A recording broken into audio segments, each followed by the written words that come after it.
No curso de formação da PM, lá era proibido tomar café assim, né? Então a gente era um tráfico de café lá dentro da sala, mano. Era escondidinho os caras. Aí o instrutor tava aqui do nosso instrutor. Pô, cheio de café aí, embora. Quem que tá com café? Embora. Paga 10, paga 10, paga 10. Mano, era massa, viu? Senhores, voltando aqui para nossa aula, vamos lá. Vamos fazer agora umas questões relacionadas à teoria geral do crime. Também foi matéria da nossa aula da semana passada. Ó, vamos começar aqui pela nossa primeira questão. O conceito analítico de crime, segundo a teoria tripartite, é o quê? É um fato típico, antijurídico ou ilícito. Antijurídico e ilícito é a mesma coisa, tá, senhores? Antijurídico, culpável e punível. Vamos lá, antes de a gente começar a responder essa questão, vamos fazer um adentrozinho só para a gente poder relembrar o que foi que a gente tratou. Ó, existem três conceitos a respeito do crime. Qual o primeiro conceito? É o conceito formal. O conceito formal simplesmente é aquela definição que está prevista na lei. Quando você vai para o conceito material, a gente está tratando basicamente aqui do resultado naturalístico, daquela mudança, daquela lesão a um bem jurídico ali. Então, o conceito formal é basicamente descrição, é a lei. O conceito material é a execução daquele crime. E a gente tem um terceiro conceito, que é o conceito o quê? Analítico. Dentro desse conceito analítico, ele é o mais delicado, ele prevê mais possibilidades. O conceito analítico, a gente vai ter três conceitos aqui dentro dele, que são o seguinte. Para o conceito analítico do crime, ele é um fato típico, ilícito e culpável. Essas são as três necessidades para que eu possa considerar um fato crime. Esse conceito analítico, ele vai destrinchar para mim o que é um fato típico, o que é um fato ilícito e o que é um fato culpável. Existem diversas teorias que tratam a respeito do conceito analítico. Não vamos adentrar profundamente em relação às teorias. O que a gente precisa saber é o quê? Qual que é a teoria adotada no Brasil? Teoria tripartite. Por que tripartite? Porque ele considera que o crime ele é um fato típico, ilícito e culpável. A nossa questão, quando ela fala que ele em relação ao ilícito, é a mesma coisa que antijurídico, tá? Alguns elaboradores de prova ficam colocando um conceito ou outro, mas só para você se lembrar disso. Quando ele fala para mim que ele é punível, ele está fugindo do conceito da teoria tripartite. O conceito tripartite traz para mim apenas esses três aqui: fato típico, ilícito e culpável. Típico, ilícito e culpável. Quando ele traz esse punível, ele está errando a questão. Logo, a questão está errada. Perfeito? Questão de número 2, questão de alternativa. Vamos lá. Ó. A modificação do mundo exterior descrita em norma legal vigente. O que está perguntando para mim? Fato típico. Vamos só relembrar o que é o nosso fato típico? O fato típico é o quê? A adequação daquela conduta em relação à lei. Essa adequação da conduta em relação à lei, ela vai ter um resultado naturalístico, vai ter uma conduta, vai ter um nexo de causalidade. Então, esse é o nosso fato típico. Quando ele fala o seguinte, ó, modificação do mundo exterior descrita em norma legal vigente. Alternativa de número B. Descrição constante da norma sobre o dever jurídico de agir. Alternativa número C, letra C. A ação esperada do ser humano em face de uma situação de perigo. Senhores, vocês podem ver que quando é de alternativa assim, sempre tem uma ou duas que fogem totalmente dos conceitos. Essas aí a gente já consegue eliminar. Exemplo aqui é a nossa letra C. Comportamento humano descrito em lei como crime ou contravenção. A letra E não é nossa alternativa, então nem vou ler ela, que ela ficou muito embaixo ali, tá ok? Então vamos lá, de letra A, B a C. A gente já vai tirar ela que também está bem esdrúxula, e a letra D. Qual das alternativas a gente vai estar colocando ela? Letra D, comportamento humano descrito em lei como crime ou contravenção. Vamos relembrar o que é o nosso fato típico. O nosso fato típico ele vai ter a tipicidade, conduta, o nexo de causalidade e o nosso resultado. O que é a nossa tipicidade? Adequação daquela conduta em relação à lei formal. Logo, a nossa letra D está correta quando ela afirma que o fato típico é o comportamento humano, é uma ação, aquela conduta descrita em lei como crime ou contravenção. Então, está descrevendo perfeitamente aqui o nosso conceito da tipicidade. Tranquilo? Questão de número 3. Ele está perguntando o quê? São elementos do fato típico. São os elementos do fato típico. Voltando lá em cima onde eu coloquei. Quais são os 4 elementos do fato típico? Olha, vamos lá, vamos começar devagarzinho. Primeira coisa, eu preciso ter uma previsão legal, uma lei. Ok, escreveu a lei, está lá bonitinho. Eu preciso então que essa tipicidade ela seja a adequação da minha conduta com aquela lei. Se a minha conduta não estiver prevista em uma lei, logo não há tipicidade, logo não há crime. Então a primeira coisa é o quê? Tipicidade, a adequação da minha conduta em relação a uma lei. Eu vou estar trazendo um exemplo de uma conduta que muitas pessoas pensam que é crime e não é, justamente porque falta uma lei prevendo aquilo. Qual que é a conduta? Comprar e não pagar. A pessoa vai lá, compra um carro, não paga ele todo e some com o carro. A outra pessoa vem atrás e reclamar que ficou faltando receber 50% do valor do carro. E ela acha que isso é crime. Não é crime. Ora, existe uma conduta, existe um nexo, existe um resultado, mas essa conduta ela não se amolda a nenhuma descrição como crime. Essa conduta ela não está prevista como crime. Logo, não há o quê? Tipicidade. Ele é um fato atípico. Ele é um fato que não é crime. Não é nem crime nem contravenção. Logo, falta a adequação dessa conduta com aquela lei ali. Então, a primeira coisa que a gente precisa dos nossos elementos do fato típico é a tipicidade. A adequação da conduta com a lei. Perfeito. Depois que eu tiver essa previsão na lei, eu preciso do quê? Uma conduta. É o meu segundo elemento do fato típico. Eu preciso ter uma conduta. Essa conduta, gente, não confunda conduta com ação, tá bom? São conceitos diferentes. Essa conduta ela pode ser uma ação ou uma omissão. Fazer ou deixar de fazer algo. Então eu preciso de uma conduta. Mesmo que essa minha conduta seja omissiva, eu preciso de uma conduta. Após essa minha conduta, eu preciso ter um resultado. Eu preciso que essa minha conduta ela reitere um resultado nesse mundo naturalístico. E esse resultado, entre esse resultado e a minha conduta, eu preciso ter o quê? Um nexo de causalidade. Um outro exemplo também que era um pouquinho comum, em relação a quebrar o nexo de causalidade, é a pessoa que resolve matar uma terceiro e ao chegar nela, efetuar um disparo de arma de fogo, essa pessoa é levada para o hospital e posteriormente descobre que ela morreu, na verdade, de um veneno que ela havia tomado anteriormente.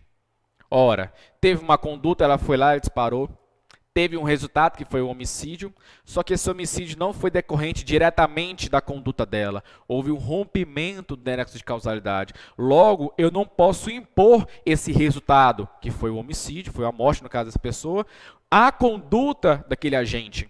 Ele não foi o responsável por isso. Ah, professor, mas retirou no cara. Ok, ele vai responder por tentativa de homicídio. Aí sim. Mas pelo homicídio não, porque houve um rompimento do nexo de causalidade. O nexo é a ligação entre a conduta e o resultado. Então, quando a gente traz isso, a gente traz um conceito lindo sobre o fato típico. Está tudo entrelaçado. Ora, eu preciso de uma conduta, a minha conduta tem que ter um resultado, entre minha conduta e o resultado tem que ter um nexo ali entre as duas, e essa conduta com o resultado precisa estar prevista em lei. Isso é um fato típico. Eu expliquei para vocês perfeitamente o conceito de fato típico. Eu não quero apenas chegar para vocês e falar que o fato típico é composto por tipicidade, resultado, conduta e nexo de causalidade. Eu quero que vocês entendam o porquê que são esses elementos e o porquê que esses elementos vão compor um fato típico. Logo, na falta de um deles, o fato ele é atípico, ele não vai ser crime. Perfeito, vamos aqui para a nossa questão. Quais são os elementos do fato típico? Conduta, perfeito. Resultado, perfeito. Relação de causalidade. Essa relação de causalidade é um nexo, tá bom? Relação de causalidade e o quê? Ilicitude, não. Tipicidade. Nossa letra A. Quando ele fala aqui culpabilidade não faz parte da tipicidade. Aqui também não. A ilicitude também não faz parte. E aqui ele botou a ilicitude também. Também não faz parte. Os erros estão nessas questões aqui. Perfeito? Eu não quero apenas que vocês decorem que o fato típico ele tem que ser composto por tipicidade, nexo causalidade, conduta e resultado. Quero que vocês entendam por que ele é composto disso. Se fosse uma aula de teoria, a gente ia mais a fundo ainda. Mas aqui já está suficiente já. Tranquilo? Questão de número 4. Vamos lá. Ó. Conforme a doutrina pátria, uma causa excludente de antijuridicidade, excludente de quê? Ilicitude. Onde lê-se antijuridicidade é ilicitude. Também denominada causa de justificação, exclui o próprio crime. Certo ou errado? Ele está dizendo que o quê? A pessoa que ela age ali em relação a excludente de ilicitude vai estar excluindo o próprio crime. Vejam, senhores, um fato, para ele ser considerado crime, ele tem que reunir essas três situações aqui. Tem que ser típico, ilícito e culpável.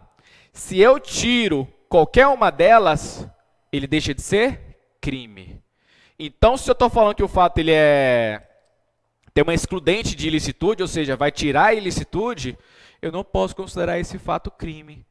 Entenderam? Se eu tirar a tipicidade, esse fato não é crime. Se eu tirar a ilicitude, esse fato também não é crime. Então, quando ele traz para mim que uma excludente de ilicitude vai deixar de ser crime aquela situação, aquele fato, ele está correto. Se você tirar qualquer um desses três aqui, o fato deixa de ser crime.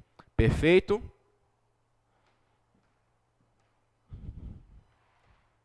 Questão de número 5, vamos lá. Ó. Em relação à estrutura analítica do crime, o juiz da culpabilidade avalia. Vamos lá para a nossa culpabilidade, vamos trabalhar ela. O que é a culpabilidade? A culpabilidade ela vai avaliar, a primeira coisa, a imputabilidade.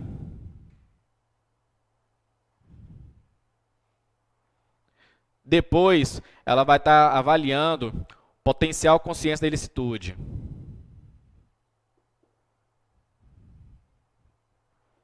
Da ilicitude.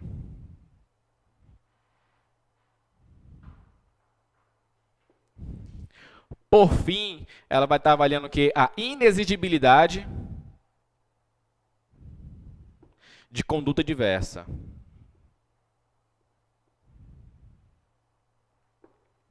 Vamos lá. O que é culpabilidade? Em seu conceito mais profundo, ela traz justamente isso. É uma análise que é feita em relação àquela conduta do agente. Vai analisar a culpabilidade em relação àquela conduta do agente. Então, quando a gente traz, por exemplo, vou estar trazendo um conceito em relação a uma pessoa que foi criada totalmente fora do nosso meio. Vou trazer um índio da Amazônia. Ele chegou aqui na cidade e ele acabou, por exemplo, andando pelado pela rua. Ora, crime atentado ao pudor.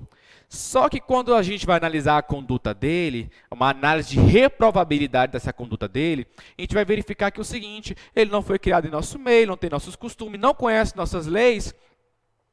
Logo, ele vai entrar bem aqui, ó. Potencial consciência da ilicitude, ele não tem. Ele não sabia que aquilo era crime, ele não sabia que aquilo era ilícito. E aqui também na imputabilidade. O que é a imputabilidade?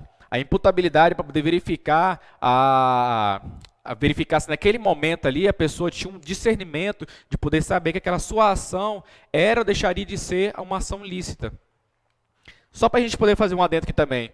A imputabilidade, ela tem diversas teorias. A que é adotada no Brasil é a biológica psicológica, a biopsicológica que o pessoal chama. Mas é porque mistura conceitos do biológico e psicológico.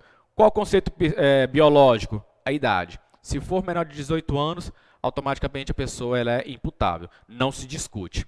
E qual que é o conceito psicológico? O psicológico vai justamente avaliar o discernimento mental que aquela pessoa tem. No caso, a gente traz uma pessoa que não é criada em nosso meio, etc. Ou então uma pessoa que ela sofre de doenças mentais, não tem plena convicção do que está fazendo, deixando de fazer, essa pessoa a gente não pode reprovar essa conduta dela por conta disso.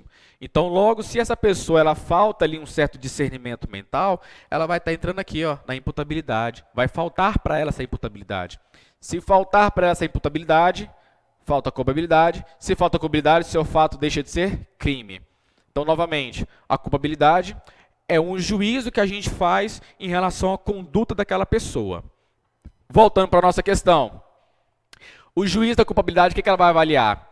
A prática da conduta, condições pessoais da vítima, a existência do injusto penal, reprovabilidade da conduta, e a contrariedade do fato ao direito.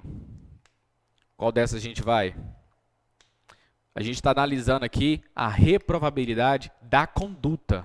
Aquela conduta específica, a gente está analisando se aquela conduta ela é ou não culpável o suficiente para a gente poder prosseguir ali com a pessoa, com o crime no caso. Então, quando ele fala que o juiz de culpabilidade, ele vai avaliar estritamente a reprovabilidade daquela conduta em específica. Perfeito? Questão de número 6. Adotou-se o critério bipartido em relação às infrações penais, ou seja, essas subdividem-se em contravenções penais e crimes ou delitos, inexistindo diferença conceitual entre essas duas últimas. Lembre-se que eu trouxe para os senhores que a infração penal, ela é um gênero? Dela deriva quem? Vai derivar os crimes. Quais são os outros? Contravenções penais. Existe alguma outra maneira de chamar os crimes? Sim, tem pessoas que chamam de crimes ou delitos. Está correto também esse termo. A diferença entre ele a gente já tratou aquele dia, que em relação à pena, é só você se lembrar que contravenções penais é prisão simples e multa. A prisão simples é um prazo máximo de até 5 anos. Ponto. O restante tudinho é detenção, reclusão, é as multas em relação aos crimes, tá bom? Os crimes também podem se chamar de delitos. O que eu quero que vocês entendam é o seguinte: infração penal, gênero. Crimes ou contravenções são espécies. Eu tenho duas definições aqui. Se é duas, a teoria vai ser o quê? Bipartida. O próprio nome já diz. Então, quando ele diz que é o seguinte, critério bipartido está correto. Essa subdivide-se entre contravenções penais e crimes ou delitos, correto também, inexistindo diferença conceitual entre essas duas últimas. Ele está dizendo que crimes e delitos é a mesma coisa. E ele está correto em relação a esse conceito. Então, a nossa questão está correta. Questão de número 7. Vamos lá. A possibilidade de responsabilização penal e administrativa da pessoa jurídica causadora do dano ambiental encontra previsão constitucional antes mesmo do advento da lei dos crimes ambientais. Tá? Antes da gente responder essa questão, a gente também faz só um adendo. Quem são os dois tipos de sujeitos em relação ao crime? O sujeito passivo e o sujeito ativo. Ok. O sujeito ativo é aquele que pratica a infração. O sujeito passivo é aquele que vai ser a vítima. A gente viu que a vítima ela vai ser o Estado de maneira indireta. Em algumas situações, crimes contra a administração pública vai ser o próprio Estado. E em outras situações vai ser uma pessoa particular. Ok. A gente viu também que a pessoa jurídica, que é o que a gente vai tratando aqui, ela pode sim ser vítima, ela pode ser sujeito passivo nos crimes e também pode ser sujeito ativo, pode ser aquele que vai praticar o crime, mas em situações bem específicas. Qual que é a única situação em que é previsto em que a pessoa jurídica vai ser o sujeito ativo em um crime? Quais crimes? Crime ambiental. Perfeito. Aí a pergunta que ele me faz aqui é quando que começou a existir essa previsão da responsabilização das pessoas jurídicas. Não passei isso para os senhores, mas de antemão, a lei de crimes ambientais ela é de 98. Então, antes disso, já era previsto já em relação à responsabilização das pessoas jurídicas. Então, nossa questão, cadê aqui? Antes mesmo do advento da lei de crimes ambientais. Está perfeita a nossa questão, está correta, mas só para os senhores fazerem aquela ressalva. A pessoa jurídica, ela pode sim ser autora de um crime. Esse crime ele tem que ser em relação aos crimes ambientais. Perfeito? Questão de número 8. Classifica-se como crime bipróprio. O crime cujo agente é simultaneamente sujeito ativo e passivo em relação ao mesmo fato. E aí, meus senhores, o que os senhores me dizem? Crime bipróprio.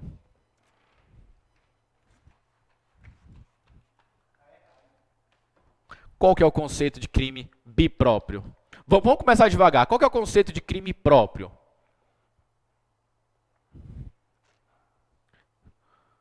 O crime próprio, ele exige do agente uma condição especial, correto? Eu vou trazer, por exemplo, em relação ao crime de... Omissão de comunicação compulsória. Eu, como policial, eu trabalho no hospital? Não trabalho, começa por aí, né? Eu posso ser responsabilizado por isso? Vou ser melhor. O rapaz da recepção do hospital, ele pode ser responsabilizado por isso? Não, porque ele é um crime próprio, tem que ser o médico que tem que se omitir em relação a essa notificação compulsória. Se for outra pessoa, se for recepcionista, se for o guarda, essas pessoas não podem cometer esse crime, porque esse crime ele exige uma condição especial da gente. Então, quando a gente está falando de crime próprio, ele está falando de um crime que exige uma condição especial do agente. Perfeito. Em relação ao crime bipróprio. Ah, professor, porque é duas condições especiais. Não, calma. O bipróprio, ele vai exigir uma condição especial tanto do sujeito ativo, ou seja, do autor, quanto de quem? Do sujeito passivo, da vítima. Então, o autor precisa ser uma pessoa com uma condição especial e essa vítima também. Eu posso trazer, condição especial, eu vou botar aqui, do sujeito ativo, do autor, aqui, colocar do autor. Condição especial, tanto do autor quanto da vítima. O crime mais comum que a gente tem para poder tratar desse exemplo é o crime de infanticídio. O crime de infanticídio previsto lá no artigo 122, ele prevê que o seguinte: mãe que mata quem? O filho. Não vou entrar nos demais elementos, que é em relação ao estado puerperal, logo após, etc. Mas só precisa saber que é o seguinte: quem que pode ser o sujeito ativo? Mãe. Tem que matar quem? O filho. Se naquele momento no hospital tiver um estado puerperal, tiver com seu filho em seus braços, e ela simplesmente resolve matar uma criança ao lado, um bebê que está ao lado, chorando, às vezes incomodando ela, teve um ataque, um surto ali, alguma coisa do tipo, resolve matar esse bebê ao lado, ela responde pelo crime de homicídio. Ela não vai responder pelo crime de infanticídio, pois fugiu a condição especial de quem? Da vítima, que deveria ser quem? O filho dela. E se porventura está a mãe com seu filho, e chega o pai, o avô da criança, vou botar aqui o avô da criança que está insatisfeito de ter esse filho, que não conhece o pai talvez, algo do tipo, está com vergonha da honra da família e resolve matar essa criança. O pai ele responde pelo quê? Pelo homicídio. Ele não vai responder por infanticídio, porque ele fugiu dessa condição especial do agente, que deveria ser quê? A mãe. Eu estou trazendo um exemplo de um crime que bipróprio, pois tanto o agente ativo, o autor, quanto o agente passivo, que é a vítima, deve ter condições especiais. Esse é o conceito de crime bipróprio. Voltando para a nossa questão, quando ele fala que o seguinte, classifica-se como crime bipróprio o crime cujo agente é simultaneamente sujeito ativo e passivo na mesma relação do fato. Não existe isso, tá bom? O conceito nosso da questão, no caso, está errado. Professor, sujeito ativo e passivo não em relação ao mesmo fato. Eu posso me esfaquear e eu ser o sujeito ativo, no caso eu sou o autor e sou a vítima ao mesmo tempo? Não, porque a autolesão não se pune. Você está lá em princípios depois, em relação, a gente vai ver também em relação a esses princípios aí. A autolesão não é punível, tá? Vamos lá, questão de número 9. Nos crimes plurissubjetivos, o concurso ele é eventual. Certo ou errado, senhores? Por quê? Perfeito. A gente tem duas classificações em relação a esse conceito, que é o quê? São os crimes uni ou monossubjetivos e os crimes plurissubjetivos. Como os senhores acabaram de me descrever, os crimes plurissubjetivos, o concurso ele é o quê? Necessário. Então, nesse caso aqui, o meu concurso de pessoas ele é necessário. O que é o concurso de pessoas? Quando duas ou mais pessoas praticam o mesmo crime, ou concorrem para o mesmo crime. Eles não precisam necessariamente estar praticando o núcleo do crime, tá bom? Eles concorrem para o mesmo crime. Concurso de pessoas, duas ou mais pessoas praticam, concorrem para o mesmo crime, perfeito? E os unissubjetivos, qual que é a característica dele? É justamente isso aqui, ó. O concurso ele vai ser o quê? Eventual. Nos crimes unissubjetivos, o concurso ele é eventual. Professor, tem alguma classificação para algum tipo de crime que não admite concurso de modo nenhum? Não, pois a maioria dos crimes vai admitir concurso. Alguns deles, como por exemplo de mão própria, não admite coautoria, mas admite participação. E participação é um modo de concurso de pessoas. Então a gente tem um termo para dizer os que admitem eventualmente e os que necessariamente vão precisar. Agora a gente não tem um termo para dizer assim de um crime que não admite de forma nenhuma. A gente não tem esse termo. Perfeito.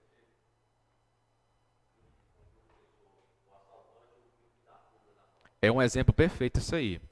Normalmente, a pessoa que fica na moto, ela vai responder como partícipe, porque ela não realizou o núcleo do tipo. O que é o núcleo do tipo? Tipo é o que, gente? É a descrição na legal lá, né? O que o tipo do artigo 157 diz? É tomar para si ou para outrem, objeto alheio móvel, mediante o que? Violência ou grave ameaça. A pessoa que praticou a violência ou grave ameaça é aquele que está com a arma em punho e está lá realizando diretamente o assalto. Ele está realizando o núcleo do tipo. Aí, às vezes, o outro, ele tenta se sair falando o seguinte, ei, eu não cometi o núcleo do tipo, eu só fiquei no carro parado enquanto ele foi lá fora, quando ele entrou, eu continuei dirigindo, eu só dirigi. Dirigir não é ilícito. Sim, realmente, dirigir não é ilícito, mas você participou, você concorreu para a execução daquele crime. Logo, você é um partícipe, apesar de você não ter realizado o núcleo do tipo. Porque senão depois o cara vai lá, naquele conceito analítico, e fala o seguinte, epa, eu não realizei o núcleo do tipo, logo não tem tipicidade, logo não é crime. Não, negativo, espertinho. Você vai responder por ser partícipe daquele crime. Logo você concorreu direto ou indiretamente para a realização daquele crime. E isso seria um exemplo perfeito de concurso de pessoas. E um exemplo de um concurso necessário de pessoas, que é o crime plurissubjetivo, é o crime de organização criminosa. Organizar-se em 4 ou mais pessoas para fim de práticas de crimes cometidos de maneira X. É um exemplo de crime plurissubjetivo, porque não tem como eu fazer uma organização criminosa com 2 pessoas, ou só com uma, não tem como. Eu preciso de 4 pessoas ou mais. A associação criminosa, 3 pessoas ou mais, e aí por diante. Perfeito?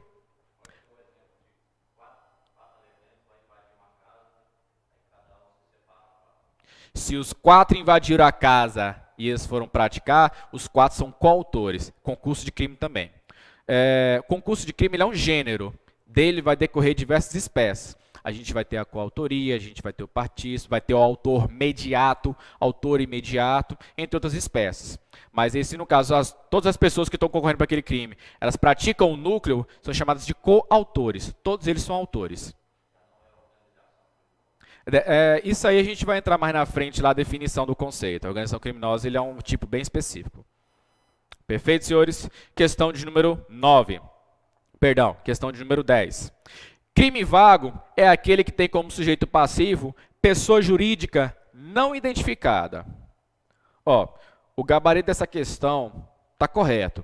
Eu discordo parcialmente, porque ele acabou sendo bem específico aqui em relação à pessoa jurídica. Eu vou trazer para vocês o conceito crime vago. Crime vago é aquele em que a pessoa, o sujeito passivo, pronto, pode colocar bem assim, ó. Crime vago é aquele em que o sujeito passivo,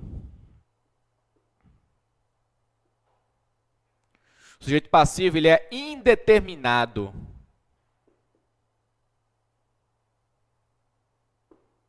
O sujeito passivo ele é indeterminado. Aí, um dos exemplos desse sujeito passivo é uma pessoa jurídica não identificada. Está correto. Igual eu falei, eu discordo parcialmente dessa questão aqui, é possível de anulação. Mas, CESP 2007, ela fazia muito disso ainda.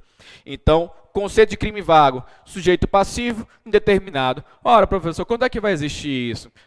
Eu vou trazer em relação aos crimes contra a coletividade.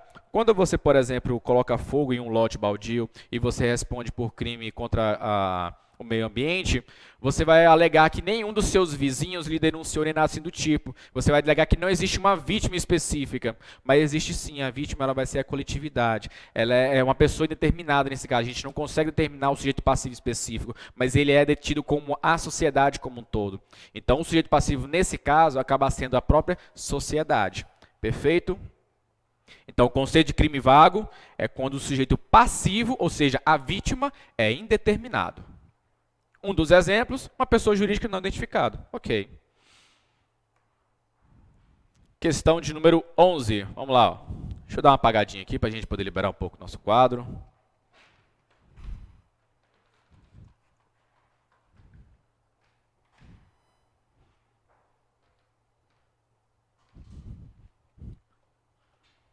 Rapaz, eu vou cheirando esse álcool aqui. Daqui pro final da noite eu já tô meio grale já.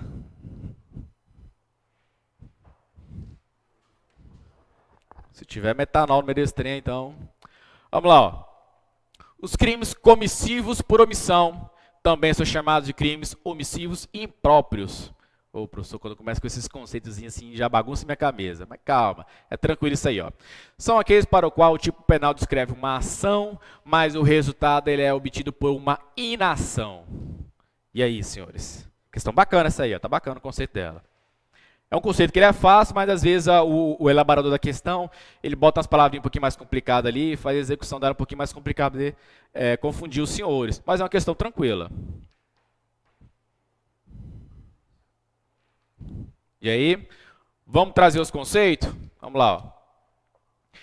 Existem crimes, a conduta ela pode ser uma ação ou omissão, tá? Vamos conduta. Dentro da conduta a gente tem a ação e a gente tem a omissão. A ação, ela é também chamada de comissão. E a omissão, a gente tem a omissão própria e a omissão imprópria. Ok. Essa imprópria, ela também é chamada de omissivo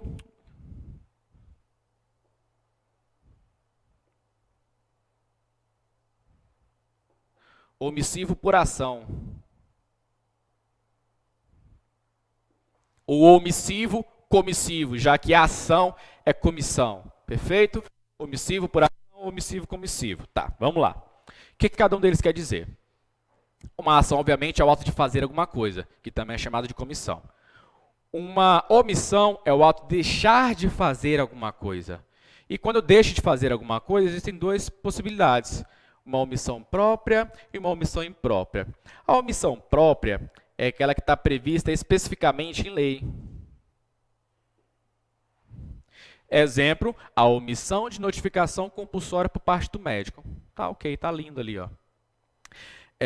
Já está previsto aquela conduta omissiva, deixar de fazer a comunicação. A própria lei já previu essa omissão, é deixar de fazer a comunicação. Então a lei previu essa omissão dele já. Ok, agora vamos trazer aqui para o crime de omissão de socorro. É deixar de prestar socorro à vítima quando devia e poderia fazer. Então, a própria lei já previu essa situação de omissão. Ele deixou de fazer algo. A própria lei já disse isso. Agora, quando a gente vai para uma omissão imprópria, ele não está previsto especificamente na lei. Ele vai estar em outros moldes. Vou estar trazendo, por exemplo, o crime de homicídio. O crime de homicídio, o que ele diz? Matar alguém. Ele não diz deixar de salvar alguém ou deixar de deixar alguém vivo. Ele não fala isso, entendeu? Ele fala o quê? Uma ação. Matar alguém. Ora, se esse crime ele prevê uma ação, como é que eu vou responder por ele por uma omissão, sendo que eu não fiz nada?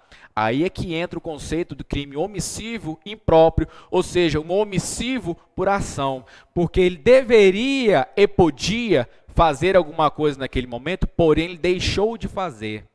E por conta disso ele acaba respondendo pelo tipo penal que está previsto. Então vamos lá, eu quero que os senhores entendam o seguinte, ó. Quando eu trato de omissivo próprio, a própria lei já traz aquela omissão ali específica. Então a pessoa ela acaba respondendo por um crime própriozinho específico ali, ó, a omissão própria no caso, porque a própria lei já trouxe aquela situação.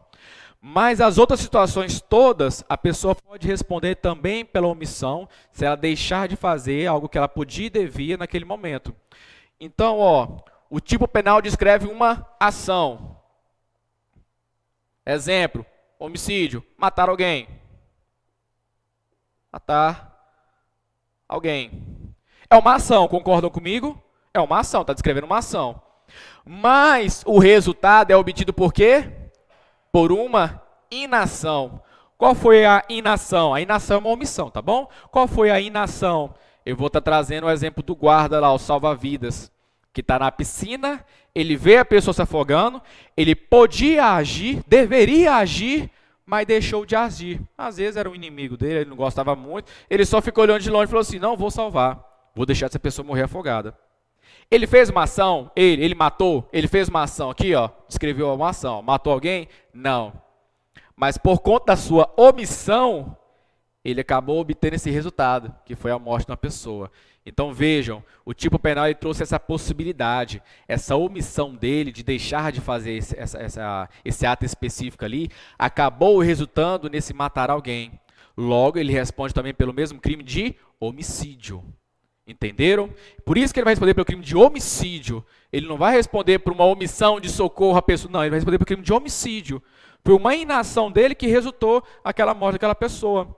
É muito comum também um exemplo em relação à mãe que descobre que seu padrasto está abusando da própria filha dela e ela não faz nada.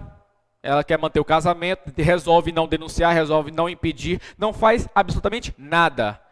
E aí, posteriormente, o vizinho vai lá, faz a denúncia e ele vai preso por estupro de vulnerável e ela também. Ela vai responder qual crime? Não existe uma lei descrevendo assim, omitir-se de comunicar o crime de estupro de vulnerável à polícia quando você tinha conhecimento. Não tem esse tipo penal. Ela vai responder diretamente pelo quê? Estupro de vulnerável. Professor, mas ela não estava praticando aqueles atos com a criança. Sim, mas ela por uma inação, porque ela deixou de agir quando ela devia e podia, resultou no estupro de vulnerável. Entenderam? Por isso que isso vai ser uma omissão imprópria. Quando ela é própria, ela é prevista na lei. Quando ela é imprópria, é porque uma inação dela resultou em uma conduta positiva. Tranquilo, senhores? Entenderam o conceito de omissão própria, omissão imprópria? Sabendo disso, ó, a questão, ó, crimes omissivos impróprios. Está aqui, ó, homicídios impróprios. Está bem aqui embaixo, aqui, ó. O tipo penal descreve uma ação, exemplo, homicídio, mas o resultado dele é obtido por uma inação. Nossa questão está linda, está perfeita. É exatamente esse o conceito. Mas, às vezes, pelo elaborador fazer a questão um pouquinho mais complicada ali, a gente acaba errando por bobeira. Mas vocês não vão mais errar essa questão, né? Vamos lá, questão de número 12, ó. Os crimes de ação múltipla são aqueles que possuem diversas modalidades de condutas descritas no tipo, impondo-se o quê? A prática de mais de uma de sua caracterização. Eu trouxe para vocês o conceito de crimes em que era plurissubsistente. Inclusive, eu pedi para vocês não confundirem com plurissubjetivos. Plurissubsistente é aqueles em que você pode fracionar a ação. E aqui tem aqueles que são unissubsistente, que é apenas uma única ação e você já cometeu o crime. Nesse caso aqui, quando ele diz que é o seguinte, ó, é necessário mais de uma prática de número de ações para suas caracterização, ele está errado, tá bom? Não é necessário isso. Eu vou estar trazendo, por exemplo, o crime de tráfico de drogas. O crime de tráfico de drogas, ele traz um rol, salvo engano, de 18 incisos, 17, 18 incisos, em que a pessoa pode estar praticando tráfico de drogas. Ter para si, vender, possuir, ter em depósito, dar, oferecer, diversos verbos ali que são ações que caracterizam o tráfico de drogas. Mas para poder caracterizar o tráfico de drogas, eles não precisam realizar 2, 3 ou mais ações. É apenas uma.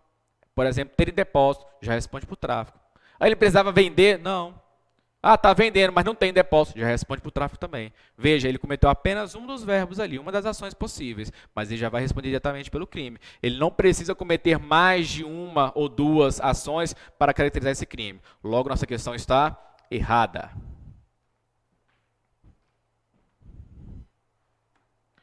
Vamos para a nossa próxima questão.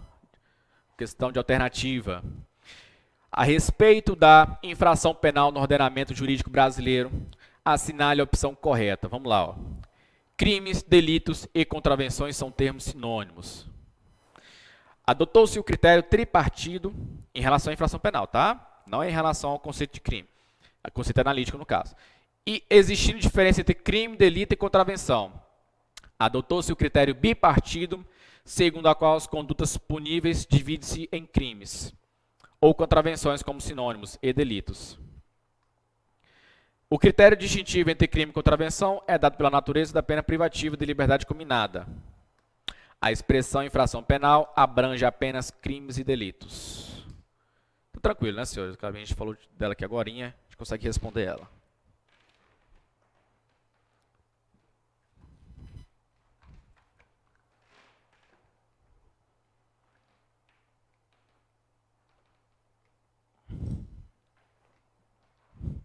E aí, senhores, já? Vamos respondê-la? Em relação às infrações penais, tá? Eu não estou tratando do conceito analítico de crime, que é adotado a teoria tripartite. Eu estou tratando de infrações penais. Qual que é a teoria adotada de infração penal? Bipartite, né? Infração penal, um gênero, e eu tenho duas espécies, que é crimes e contravenções. Qual que é o sinônimo de crime? Delito. Ah, o delito pode ser sinônimo de contravenção? Não. O delito ele é sinônimo de crime. Então, vamos lá. Ó. Infração penal. Eu tenho crimes, contravenções. Esses crimes podem ser chamados de delitos. Uma das principais diferenças entre crimes e contravenções é em relação ao que? A sua pena. Pois aqui a gente prevê a pena de detenção, reclusão ou multa, ou multa. Lá em contravenções penais, a gente prevê a pena de multa, é uma coincidência, e a gente prevê a pena de prisão simples. Não é detenção, tá? É a pena de prisão simples. Qual o prazo máximo que posso ter uma pena de prisão simples? 5 anos. Se são, a infração penal, gênero, se ela se divide em 2, qual que é a teoria? Bipartite. Sabendo disso, agora a gente vai voltar para a nossa questão, a gente vai respondê-la. Em relação à infração penal, o ordenamento jurídico brasileiro assinala a opção correta. Crimes, delitos e contravenções são termos sinônimos? Negativo. A gente acabou de ver que crimes é uma coisa, contravenções é outra. Adotou-se o critério tripartite? Já está errado. A gente adotou o critério bipartite.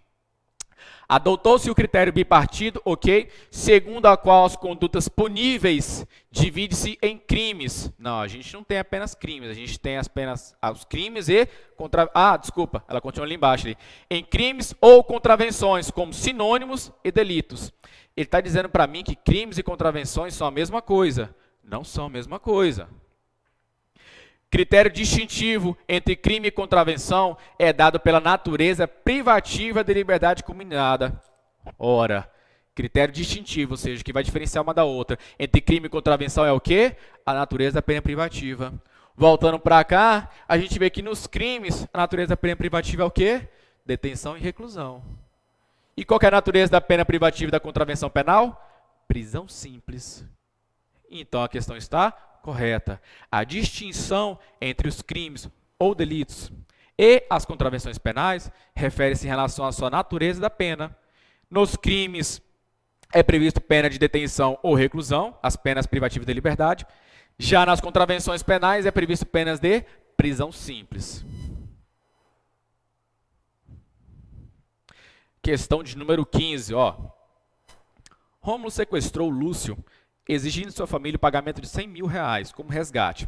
Nessa situação, o crime de extorsão mediante sequestro praticado por Rômulo é considerado crime habitual. A gente trouxe também aqui os conceitos de crimes habituais, crimes formais, crimes materiais, crimes de mera conduta. E não necessariamente você precisa lembrar que o crime de extorsão mediante sequestro é um crime formal. Já anotar já serve para vocês. O crime de extorsão, seja mediante sequestro ou não, o crime de extorsão ele é um crime formal. Mas você deve se lembrar que o crime habitual, o conceito dele, ele é um crime que ele tem que ser praticado reiteradas vezes. Crime não, vou trazer o seguinte, é uma conduta que tem que ser praticada reiteradas vezes para que ela seja caracterizada como crime. Aquele dia eu trouxe para vocês em relação aos maus tratos. Os maus tratos, ele é um crime que deve ser habitual, Eu não posso praticar apenas uma única vez e ser já denunciado pelo crime de maus tratos. Vou estar trazendo em relação aos animais. Eu vou trazer que eu tenho um cachorro e em uma única tarde eu deixei meu cachorro amarrado. E nisso eu fui denunciado.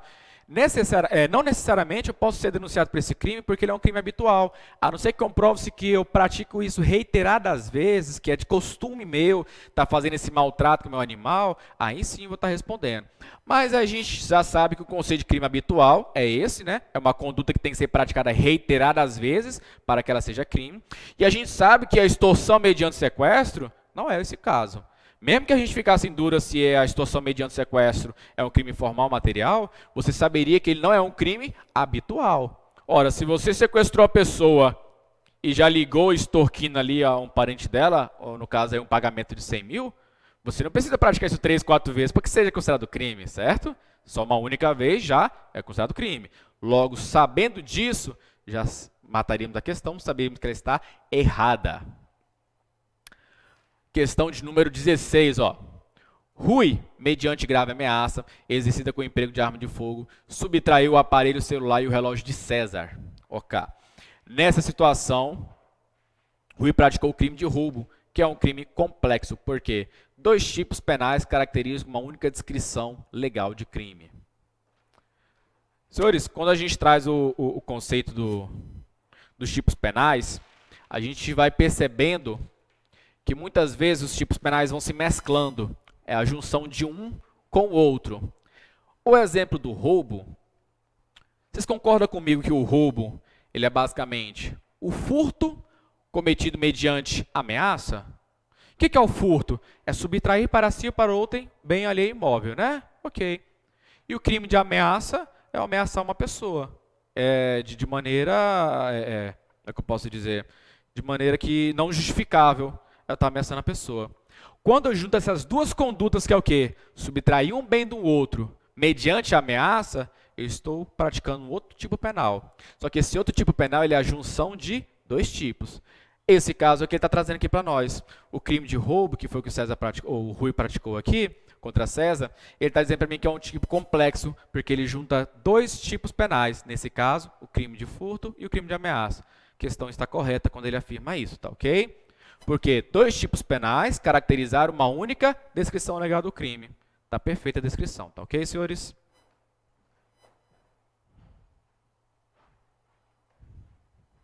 Questão de número 17. Vamos lá. No que se refere ao crime consumado, ao crime tentado, assinale a opção correta. No intercrimes, a aquisição de uma corda a ser utilizada para amarrar a vítima que se pretende sequestrar é um ato executório do crime de sequestro? Letra B.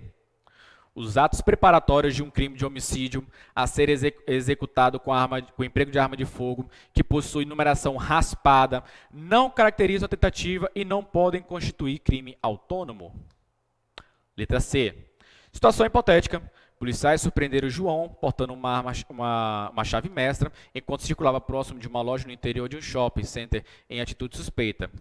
Nesse caso, João responderá por tentativa de furto, pois devido ao porte da chave mestra, os policiais puderam inferir que ele pretendia furtar um veículo no estacionamento. Letra D. José deu 6 tiros em seu desafeto, que foi socorrido e sobreviveu por circunstâncias alheias à vontade de José. Nesse caso, estará configurada a tentativa imperfeita. Letra E. Maria entrou em uma loja de cosméticos e furtou um frasco de creme hidratante em um momento de descuido da vendedora. Nesse caso, a consumação do crime ocorreu com a mera detenção do bem subtraído. Senhores, questão excelente essa aí, dá para a gente trabalhar muitos conceitos aí, relembrar muita coisa que a gente viu. Vou dar um tempinho para os senhores verem. Wesley, uma aguinha para nós, por gentileza? Se possível. Vamos começar? Ó, seguinte. Quando a gente fala do nosso intercrimes, vamos relembrar nosso conceito. Lá no intercrimes, eu gosto de montar uma linha do tempo. Nessa linha do tempo, a primeira parte que eu vou ter aqui é a cogitação. Cogitação é o quê? É pensar, ficar imaginando, ficar pensando que poderia realizar aquele tipo penal, praticar aquele crime.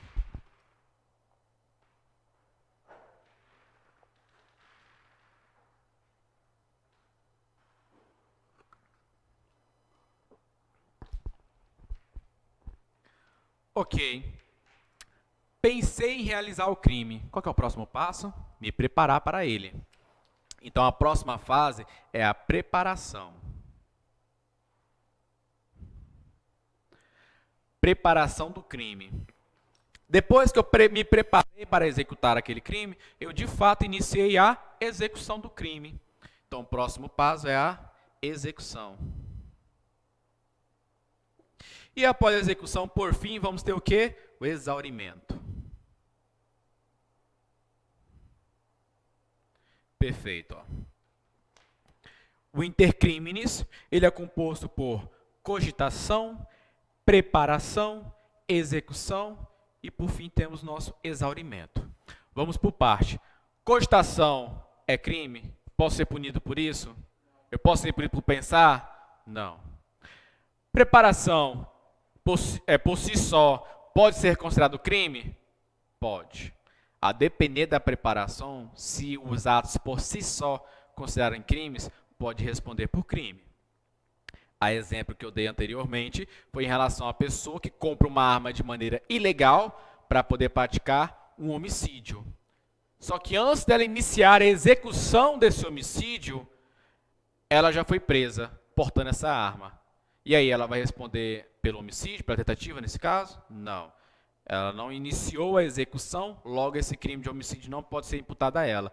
Mas ela pode responder pelo porte ilegal de arma de fogo, que estava aqui na preparação. Porque o porte ilegal de arma de fogo, por si só, já é um crime. Ela não precisa necessariamente iniciar a execução do crime de homicídio para poder responder de alguma coisa. Então, a preparação, quando por si só constitui crime, ela responde. Agora, vamos supor que é o seguinte, eu pretendo sequestrar uma pessoa, eu vou, alugo um carro legalmente, vou aqui na localiza aqui, alugo um carro legalmente, e posteriormente eu vou e compro uma corda. São atos preparatórios. É crime alugar um carro? É crime comprar uma corda? Os meus atos preparatórios por si só é crime? Se eu for surpreendido nesse momento pela polícia de alguma maneira, eu não vou responder por nenhum crime, pois o ato de ter comprado o carro, o ato de ter comprado a corda, não são crimes por si só. E muito menos pela tentativa de sequestro, porque eu não cheguei nem sequer a iniciar o quê? A execução do fato típico. Perfeito? Agora a gente já sabe o que é o nosso intercrime, já fizemos o lembramento. Só para poder lembrar, a execução é a prática do núcleo do tipo. Em alguns crimes vai existir o quê? O exaurimento. O mero exaurimento, ele não compõe ali o intercrime de maneira direta. Ele vai servir apenas lá para o juiz na terceira fase, na dosimetria da pena. Vou dar um exemplo em relação ao crime de extorsão. O crime de extorsão, a partir do momento que eu realizei a extorsão ali da pessoa, eu já pratiquei o crime, até porque ele é um crime formal. Ok, já executei, já consumei o crime.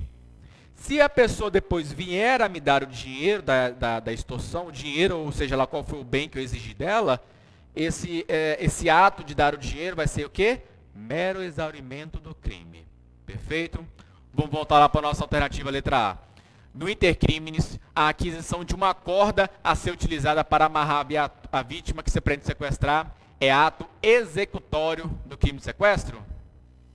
Errado, né? Ele é o quê? Um ato preparatório. Não entra na execução ainda, estou no ato de preparação. Então, alternativa errada. Continuando, ó. Os atos preparatórios de um crime de homicídio a ser executado com o emprego de arma de fogo que possui a numeração raspada, numeração raspada, ó, não caracteriza a tentativa e não podem constituir crime autônomo. Ora, quando ele fala que não caracteriza a tentativa, está correto ainda. Se você não iniciou a execução, realmente não é característica de homicídio. Mas que ele fala que não pode constituir crime autônomo, está errado. Ah, professor, e se ele for policial e tiver o porte de arma? Sim, pô, mas é numeração raspada. Você pode ser policial, pode ser o que for. Numeração raspada por si só já é crime. Pode ser policial. Se estiver carregando uma arma com numeração raspada, você vai responder pelo artigo 16. Então, se você tiver com a numeração raspada, uma arma, mesmo que tenha porte, já caracteriza um crime autônomo. Logo, ele vai sim responder. Então, a nossa questão que está errada quando ele diz que não pode constituir crime autônomo. Continuando. Letra C, situação hipotética. Vamos lá. Policiais surpreenderam João portando uma chave mestra enquanto circulava próximo a uma loja no interior de um shopping center em atitude suspeita. ponto. Nesse caso, João responderá por tentativa de furto, pois devido ao poste da chave mestra, os policiais puderam inferir que ele pretendia furtar um veículo no estacionamento. E aí, senhores? Certo ou errado? Errado. Pô, mas eu conheço aquele cara, eu sei que ele ia furtar. Sim, mas se ele não iniciou a execução, não pode ser imputada essa prática desse crime para ele. Ele precisa iniciar a execução. Se ele tivesse chegado perto da moto e tentado já triscar a chave lá, beleza. Agora ele está andando pela rua, no shopping center lá, caçando a moto ainda, ele está o quê? Se preparando. Ah, professor, e o ato de portar a chave mestra? Existe sim uma contravenção penal, em que a pessoa que carrega ali aquelas chaves ali, que é mestra no caso ali, existe uma previsão de uma contravenção penal. Mas não é esse o caso aqui. Ele está querendo dizer que o cara vai responder por furto. E não, ele não vai responder por furto porque ele não iniciou a execução. Perfeito? Letra D. José deu 6 tiros em seu desafeto, que foi socorrido e sobreviveu por circunstâncias alheias à vontade de José. Nesse caso, está configurada a tentativa imperfeita. E aí, senhores? Errada? Qual que é a tentativa que foi aqui dele? Perfeita? Então vamos lá. Ó. Quando a gente fala de tentativa, temos 2 tipos, né? Perfeita e imperfeita.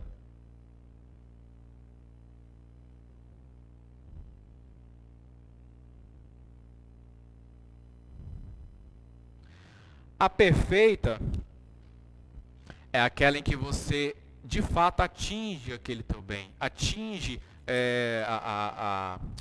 o bem, aquela lesão, aí, ou pelo menos o perigo de lesão que você quer causar, apesar de que você não consumou o crime.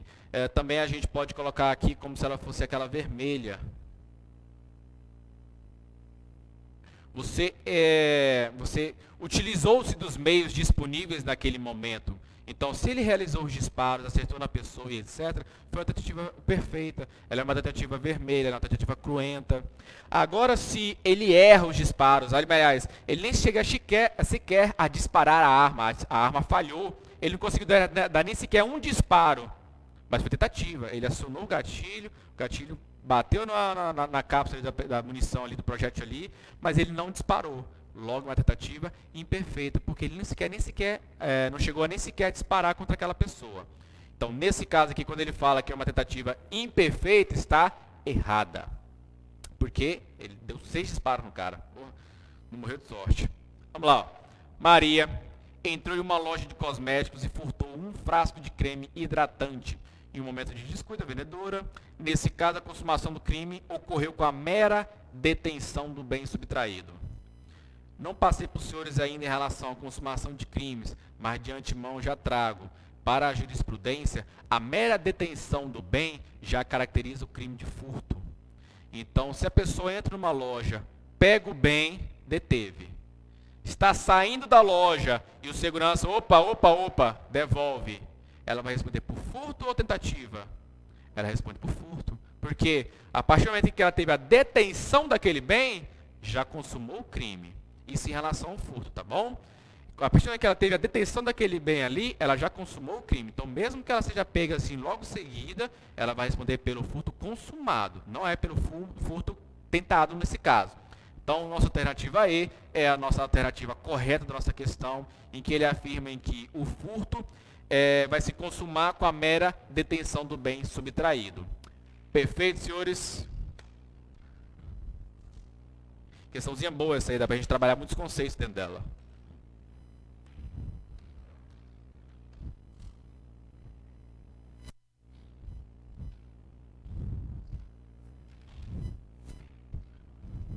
Café tá pouco aí? Ó, questão 18. São elementos do fato típico: conduta, resultado, nexo e tipicidade. Ele botou uma culpabilidade que a gente já sabe que a questão está errada, né? Eu estou batendo a noite todinha aqui em relação ao fato típico, que são 4 elementos, que é a tipicidade, a conduta, o nexo e o resultado. Quando ele enfiou essa culpabilidade aqui no meio, a gente já sabe que a questão está errada. Mas vamos continuar ela, vamos ver o que mais tem aqui na questão. De forma que, ausente qualquer um dos elementos, a conduta será atípica para o direito penal. Mas poderá ser valorada pelos outros ramos de direito, podendo configurar, por exemplo, ilícito administrativo. O erro dele está aqui em afirmar que a culpabilidade é um elemento da tipicidade. E a gente sabe que está errado. A nossa tipicidade ela é composta por apenas 4 elementos: conduta, resultado, o nexo entre a conduta e o resultado e a tipicidade. Questão de número 19. Vamos lá, está para fechar já. Para a doutrina, a tipicidade é a conformação do fato praticado pelo agente com a descrição abstrata prevista na lei penal. Ora, e aí, senhores? Tipicidade é o quê? A adequação do fato praticado com a lei, um tipo penal. Certo ou errado? Perfeito, senhores. A tipicidade é exatamente isso. A adequação daquela conduta humana com a previsão já legal. Questão de número 20. A imputabilidade, a exigibilidade de conduta diversa e a potencial consciência de ilicitude são o quê? Elementos da culpabilidade. E aí, senhores, certo ou errado? Certo. Vocês já notaram isso já no caderno que eu passei para os senhores. Questão de número 21. A culpabilidade apresenta-se quando a conduta do agente é contrária ao direito. E aí, senhores? A gente já sabe que está errada, mas eu quero que vocês tragam para mim, esse é o conceito de qual elemento? Conduta do agente contrária ao direito. Quando a gente fala que a conduta do agente é contrária ao direito, a gente está se referindo à ilicitude. Ou antijuridicidade. Por que isso? Às vezes, a pessoa ela pratica um fato que ele é típico, ou seja, foi lá e matou alguém. Ele é culpável, a pessoa é maior de idade, a pessoa é imputável no caso, tinha um potencial consciência da ilicitude. Só que a pessoa não cometeu um ato contrário ao direito porque ela agiu em, por exemplo, legítima defesa. Logo, é uma excludente de ilicitude. Ela não agiu contrário ao direito.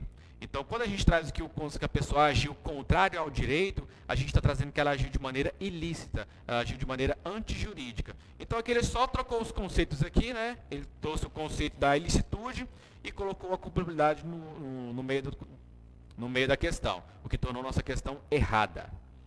Questão de número 22, vamos lá. O ordenamento jurídico brasileiro prevê a possibilidade de ocorrência de tipicidade sem antijuridicidade, assim como antijuridicidade sem culpabilidade. Qual é o exemplo que eu acabei de trazer para vocês aqui? A pessoa que agiu em legítima defesa. Ela praticou um fato típico? Praticou. Ele é culpável? É culpável. Ela é ilícita? Não, porque ele agiu em legítima defesa. Legítima defesa é o quê? Excludente de ilicitude. Então, uma conduta, ela pode sim ser típica, ser culpável, mas não ser ilícita. Assim como ao contrário, ela pode muito bem ser ilícita, ser culpável, mas não ser típica. Então pode sim acontecer que uma conduta seja um sem ser o outro. Porém, essa conduta não vai ser o quê? Crime. Questão de número 24. Sujeito ativo do crime é aquele que realiza total ou parcialmente a conduta descrita na norma penal incriminadora, tendo de realizar materialmente o ato correspondente ao tipo para ser considerado autor ou partícipe. O que ele está dizendo para mim? Ó? Que a pessoa tem que realizar materialmente o ato correspondente ao tipo, ou seja, o núcleo ali do crime ali basicamente, para que essa pessoa possa ser considerada autor ou partícipe. Vamos trazer aquele nosso exemplo em relação à pessoa que está apenas dirigindo para que o outro assalta. Essa pessoa que está dirigindo, ela cometeu materialmente parte ali do tipo? Não. Mas ela é considerada partícipe, não é? Então, quando a nossa questão fala que ela tem que realizar algum ato material do tipo para que possa ser autor ou coautor, ela está errada. O partícipe não precisa realizar um ato materialmente do tipo. Perfeito? Questão de número 25. Luiz, imputável, aderiu deliberadamente à conduta de Pedro, auxiliando no arrombamento de uma porta para a prática de um furto, vindo a adentrar na residência, onde se limitou apenas a observar Pedro durante a subtração dos objetos, mais tarde repartido entre ambos. Ó, o que Pedro fez? Viu o outro lá derrubando a porta. O que ele disse? Opa, vou derrubar a porta junto. Quando a gente trata do furto, Inclusive na qualificadora lá do parágrafo 2º, tem justamente o quê? O destruimento ou rompimento de obstáculo.